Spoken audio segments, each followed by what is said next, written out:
Hello, everyone. Wow, what a week we have had. As always, we have the marathon of sessions. I hope you've been able to join many of them and get some insights about some of the incredible things happening. It's really amazing, again, to think that this is the 5th year of the Virtual Island Summit, and that we've been able to once again bring almost 10,000 registrations from all over the world together. And in all of these sessions, just like this one, I can see so many different places represented that are all connected by common islandness, despite the many differences of culture, of climate, of local realities. Sharing and finding common ground to learn together, learn from each other, share good practices, and see how innovation can be applied in the island context.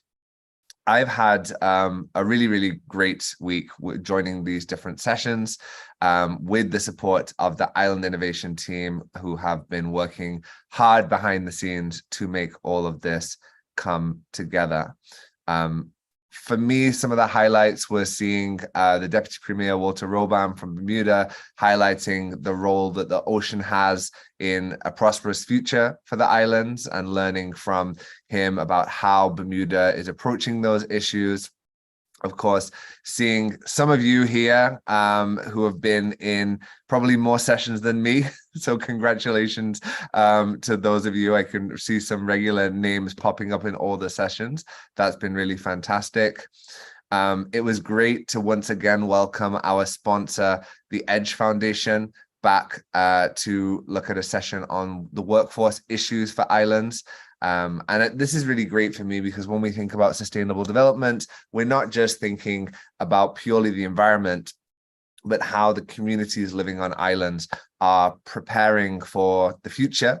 And all of these different aspects are coming together. And then just now I was in the Green Campuses session looking at academic institutions that are based on islands, and how the institutions themselves are greening their campuses and working with students to be examples of best practice for sustainability. And it was great to have some of the members of our academic council program, which includes over 25 institutions from all over the world, join us to share what their universities are doing in the name of sustainability and in connecting with their local communities. And there were many, many other things happening this week. I could go on, but for me, those were some of the highlights.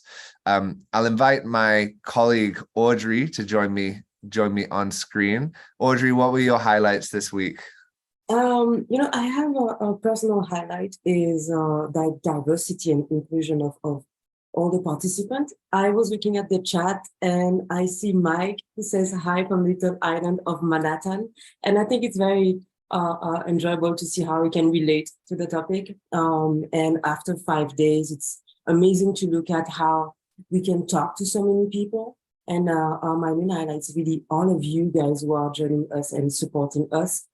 I made a fantastic interview of Marcelo Cabral at the IDB, where we talked about how also financial institutions were able to put together programs to finance and help entrepreneurs into implementing impactful programs in the Caribbean. And they were specifically focused on the Latin America and the Caribbean. And it was amazing to see how so many efforts are making into a reality to help and support the island communities. So that was very beautiful to look at. And we know how we are, as the islands, more and more involved in the United Nations efforts.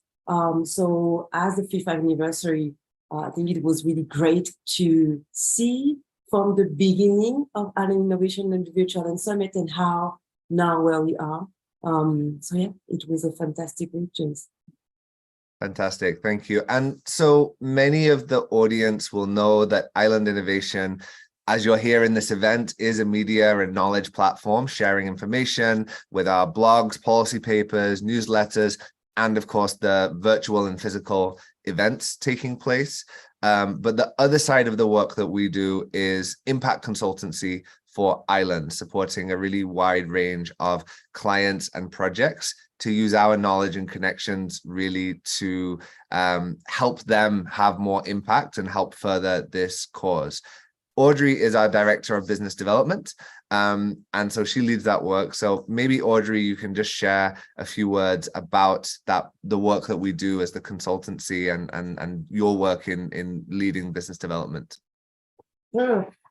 We are definitely here to put our global network in the service of the growth of islands and also the institutions across the globe. And we are very happy and proud to partner with consultants, experts, and institutions to create meaningful change. We care about leveraging our knowledge, our network, and passion to implement projects, organize on-the-ground events now. Everyone knows us with virtual events, but we are moving to on-the-ground events and projects all across the SIDs to make a real difference. And we are not alone to do this. We do that with experts, both local and international, to work closely. We are able to design impactful projects to promote sustainability, resilience, and innovation in the islands communities. And recently, those skills have been expressed through the Caribbean Climate Justice Leaders Academy with the Open Society Foundation. We designed a capacity building program for institutions and the communities, and especially for young leaders, activists, and in order to help them to learn about climate justice even more, engage with global policymakers that are into our network, and promote their actions at COP. We are going with them at COP with 10 of them, and we designed this type of capacity programs, and we would like to do more. That's really one of our strengths is the capacity of building those programs. And as well, aside from those skills, we are very proud. Maybe some of you has been able to look at the session on the Island of Hope at COP28. As you know, you may know, you are knowing now, the Island of Hope is, we bring together at COP all the key actors of the small island states, from climate nation, the donors, the private sector, in order to accelerate the climate adaptation and resilience. It will happen between December 4th to 8th in Dubai and at COP28, and we are the official program manager of this program. And what we do is we design the program, the theme, we invite and manage the stakeholders to participate. We address also and design the topics that will be happening at the Island of Hope. And we are able to tailor and manage an event with an island perspective. So you as well can mission us to manage events, to extend your own network, build strong press relations, find the right pitch for your audience, help you create a communication plan as well, always with island and sustainability point of view. If you also have an event that you seek to make it hybrid, to have access to a broader audience, we can help you with that. You can work with us. So feel free to contact us and to contact me, especially through LinkedIn. I'm Audrey Joachim. And you can also send me an email, Audrey at islandinnovation.co, and I'll be very happy to hear you and see what project you have in mind. You are an institution, you are an organization, and I'll be very happy to meet you. Thank you so much, Audrey, for sharing that. And I think sometimes it's hard for people to keep track because we have so many different programs and things that are going on. So it's great for you to be able to share a little bit into the importance of those programs and how our, I guess, unique set and combination of skills is supporting other organizations to be able to do their work. And I can see a lot of people who we work with and support projects in the chat and in the conversation as well, which is fantastic. So with that, I'd like to give a bit of a look ahead of the next steps. What is coming up after the Virtual Island Summit? How do we take all this amazing energy that has been together over the last week and keep the momentum going? So some of you might know that next week our team will all be in Curacao. We were very happy to have the government of Curacao once again sponsoring this event this week. And we'll be now working on an in-person conference, small event at the end of next week on the ground in Curacao. So anyone in Curacao who is listening, I hope we'll see you there, and it will be fantastic to meet you in person. 7 of our team will be on the ground, which is really exciting for us to be able to get together as a team, but also to meet with a lot of our partners in Curacao. Leading up to the COP, you've probably heard a lot this week about COP28 in Dubai, but that's because we have so much happening for COP to support small island developing states and subnational island jurisdictions going to the COP.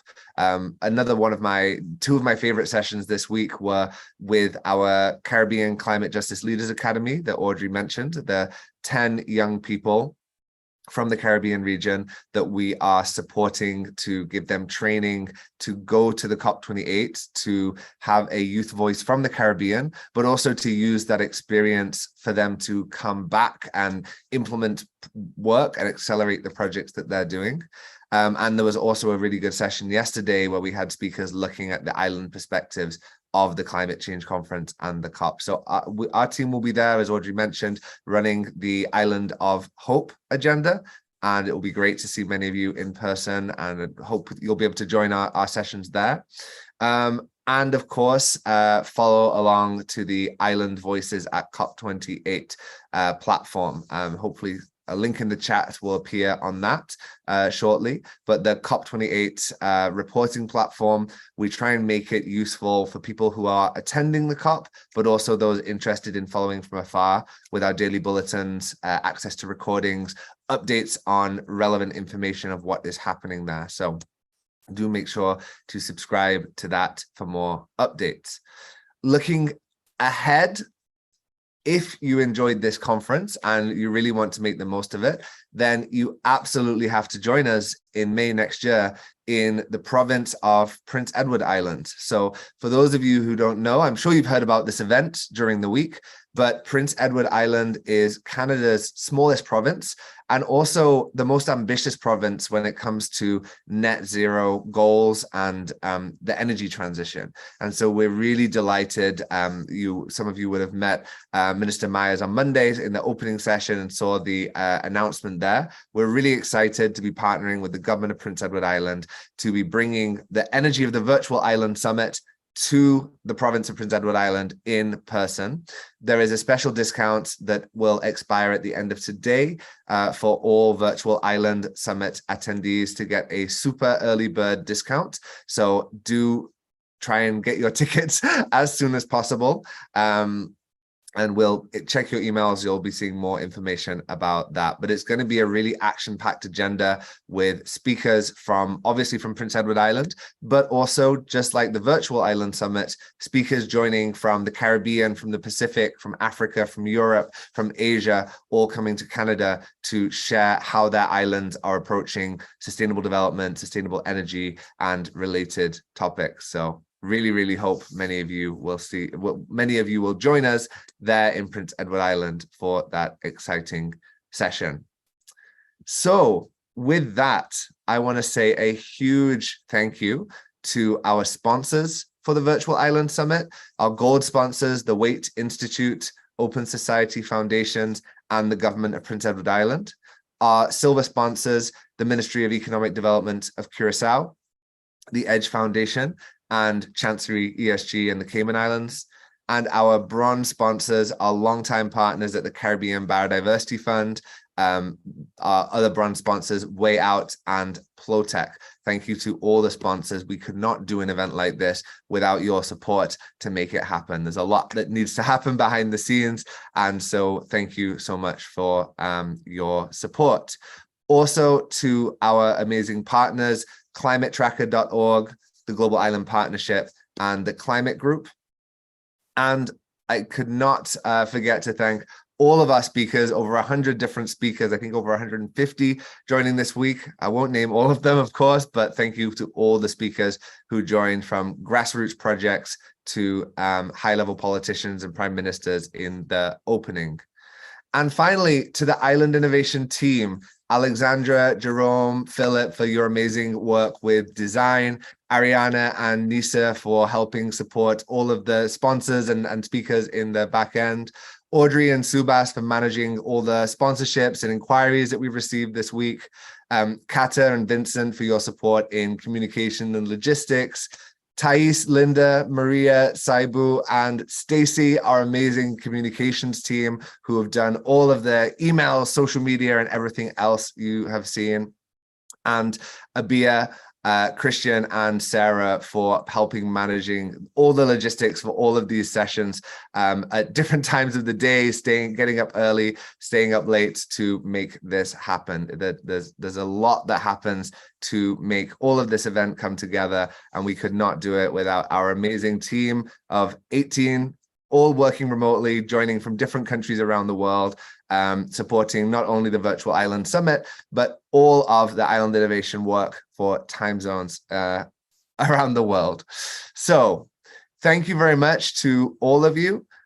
We look forward to seeing some of you in Curacao, some more of you in COP28, and hopefully all of you in Prince Edward Island in May next year. Have a great weekend. Get some rest after this intense week. And thank you once again to you, the attendees, for being here. It's been a really special week, and 5 years, I still can't believe it. Okay, thank you so much, everyone. Bye-bye.